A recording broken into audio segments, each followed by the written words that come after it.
بسم اللہ الرحمن الرحیم۔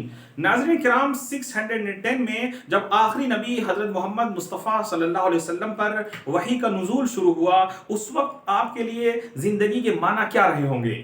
آپ کس مینٹل اسٹیٹ سے گزرے ہوں گے اور زندگی آپ نے اپنی کس طرح پلان کی ہوگی؟ اس بات کو سمجھنے کے لیے اور کچھ اندازہ لگانے کے لیے ہم آپ کو ایک حدیث رسول سناتے ہیں۔ اللہ کے نبی صلی اللہ علیہ وسلم کا ارشاد ہے، امرنی ربی بتسع، میرے رب نے مجھے 9 باتوں کا حکم دیا ہے۔ وہ 9 باتوں میں سے پہلی بات ہے خشیت اللہ فی السر والعلانیہ، یعنی کھلے اور چھپے ہر حال میں اللہ سے ڈرتا رہوں۔ وکلمۃ العدل فی الغضب والرضا، اور غصے میں ہوں یا خوشی میں ہمیشہ انصاف کی بات کہوں۔ مطلب یہ ہے کہ میرا جو رویہ لوگوں اللہ تعالیٰ کے بارے میں، اس کی خشیت کے بارے میں پبلک میں ہو، وہی تنہائی میں ہو۔ ایسا نہ ہو کہ میں پبلک میں تو اپنی خدا خوفی شو کروں، اور جب میں تنہائی میں ہوں تو اللہ کی خشیت، اس کا لحاظ میرے دل سے نکل جائے۔ اور دوسری جو ہدایت ہے کہ چاہے خوشی کی حالت ہو یا پھر غصے کی حالت ہو، دونوں حالتوں میں میں انصاف کی بات کہوں۔ وَكَلِمَةِ الْعَدْلِ فِي الْغَضَبِ وَالرِّضَى، یعنی اگر کسی شخص کے ساتھ آپ کی بہت بنتی ہے تو آپ اس کے بارے میں انصاف کی بات کہیں، عدل کی بات کریں، اس کے ساتھ جسٹس کریں۔ لیکن جب ڈیفرنس آف اوپینین ہو جائے یا اختلاف رائے ہو جائے تو آپ انصاف سے ہٹ جائیں۔ ایسا نہیں ہونا چاہیے۔ وَكَلِمَةِ الْعَدْلِ فِي الْغَضَبِ وَالرِّضَى، غصے میں ہوں یا خوشی میں ہمیشہ انصاف کی بات کہوں۔ تیسرا حکم یہ تھا وَالْقَصْدِ فِي الْفَقْرِ وَالْغِنَى، یعنی محتاجی اور فقیری دونوں حالتوں میں اعتدال پر قائم رہوں۔ ایسا نہ ہو کہ جب حالت محتاجی اور فقیری اور غربت کی ہو تو اس وقت میں رونا دھونا کروں، کمپلینٹس کروں اور ہمیشہ لوگوں سے شکایت کروں، جزا فضا کروں۔ اس کے بجائے میں صبر کا رویہ شو کروں، اور اگر اللہ تعالیٰ نواز دے، آسانیاں دے دے، دولت کی ریل پیل ہو جائے تو میں اس کا شکر گزار بندہ بنوں۔ ایسا نہ ہو کہ میں اترانے لگ جاؤں، گھمنڈ کرنے لگ جاؤں، دوسروں کو خود سے کمتر سمجھوں اور اپنے آپ کو بہتر سمجھنے لگ جاؤں، اور وہ بات کہوں جو شیطان نے کہی تھی، انا خیر منہ، کہ میں اس سے بہتر ہوں، انا خیر منہ کی نفسیات سے اوپر اٹھ جاؤں۔ والقصد فی الفقر والغنى، کہ محتاجی اور امیری دونوں حالتوں میں اعتدال پر قائم رہوں۔ تیسرا حکم جو ملا وہ یہ تھا وَأَنْ أَصِلَ مَنْ قَطَعَنِي، یعنی جو مجھ سے کٹے میں اس سے جڑوں۔ وَأُعْطِيَ مَنْ حَرَمَنِي، جو مجھے محروم کرے میں اسے دوں۔ وَأَعْفُوَ عَمَّنْ ظَلَمَنِي، اور جو مجھ پر ظلم کرے میں اس کو معاف کروں۔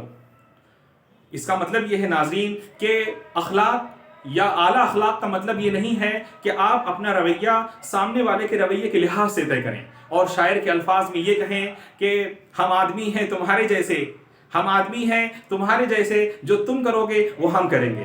یہ رویہ ایک بندے مومن کا نہیں ہونا چاہیے۔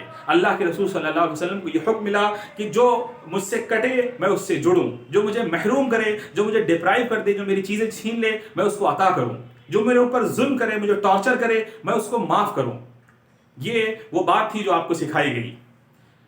ساتواں حکم یہ تھا وَأَن يَكُونَ الصَّمْتِ فِكْرًا، کہ میری جو خاموشی ہے وہ فکر کی، غور و فکر کی خاموشی ہو، بلا وجہ چپ نہ رہوں، بلکہ جب میں چپ ہوں تو اس وقت بھی میں تفکر کر رہا ہوں، غور و فکر کر رہا ہوں کہ یہ کائنات کیوں ہے، اللہ تعالیٰ نے مجھ پر کتنی عنایتیں کی ہیں، کتنی بلیسنگز ہیں جن کو میں انجوائے کر رہا ہوں، اور اسی طرح اللہ تعالیٰ کی نعمتوں کے بارے میں سوچتا رہوں۔ وَأَن يَكُونَ الصَّمْتِ فِكْرًا، کہ میری خاموشی غور و فکر کی خاموشی ہو، کنٹمپلیشن اور ڈیلیبریشن کی خاموشی ہو، ریفلیکشن کی خاموشی ہو، جس میں میں کچھ سوچ رہا ہوں، کچھ غور و فکر کر رہا ہوں اللہ کی آیتوں میں، اس کی نشانیوں میں۔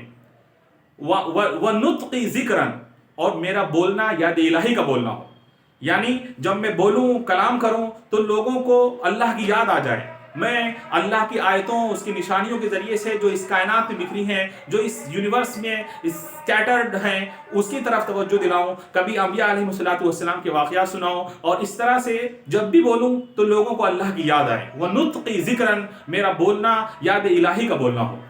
اور آخری ہدایت جو آپ کو ہوئی وہ یہ تھی وَنَظَرِ عِبْرَةً، اور میرا دیکھنا عبرت کا دیکھنا ہو۔ عبرت کہتے ہیں ایک حقیقت سے دوسری حقیقت کو دریافت کرنا، ایک فیکٹ سے دوسرے فیکٹ کو ڈیڈیوس کرنا، اس کو عربی میں عبرت کہا جاتا ہے۔ یعنی جب میں چیزوں کو دیکھوں تو ان کا انالیسس کروں اور سوچوں کہ وہ جس نے یہ ڈیزائن بنایا ہے وہ ڈیزائنر کتنا مہربان اور کتنا کریم ہوگا، وہ جس نے مجھے بغیر کسی استحقاق کے یہ سب کچھ عطا کیا، جسم عطا کیا، ماں باپ عطا کیے، اور بے شمار قسم کی نعمتیں میرے ارد گرد بکھیر دی ہیں، وہ آخر کتنا کریم، کتنا مہربان اور کتنا رحمان و رحیم ہے۔ تو یعنی میرا چیزوں کو دیکھنا عبرت کی نگاہ سے ہو، میں بلا وجہ کسی چیز کو نہ دیکھوں، اور دیکھوں تو اس سے عبرت حاصل کروں، اس سے سبق حاصل کروں۔ ناظرین کرام، یہ وہ الفاظ تھے جو آپ کی زبان مبارک سے ادا ہوئے، اور یہ صاف بتاتے ہیں کہ یہ کسی عام آدمی کے الفاظ نہیں تھے، اور یہ محض کسی تقریر کے الفاظ نہیں تھے، بلکہ یہ آپ کی زندگی تھی جو آپ کے الفاظ سے ریفلیکٹ ہو رہی تھی۔ یہ آپ کا اندرون تھا جو الفاظ کے ذریعے سے سامنے آ رہا تھا۔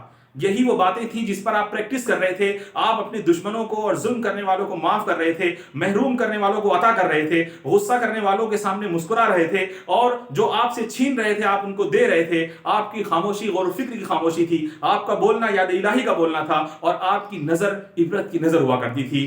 یہ وہ ایٹیٹیوڈ تھا، یہ وہ رویہ تھا، یہ وہ کوالٹیز تھیں جن کو لے کر آپ صلی اللہ علیہ وسلم نے 23 سال وہ محنت کی کہ پورا جزیرہ نما عرب، پورا عربین پیننسولا کے اندر اسلام غالب آ گیا، اور پھر آپ کے صحابہ نے، آپ کے ساتھیوں نے دنیا میں اس کو غالب کر دیا۔ اللہ تبارک و تعالی ہم سب کو ان 9 باتوں پر عمل کرنے کی توفیق عطا فرمائے۔ آخر دعوانا الحمدللہ رب العالمین۔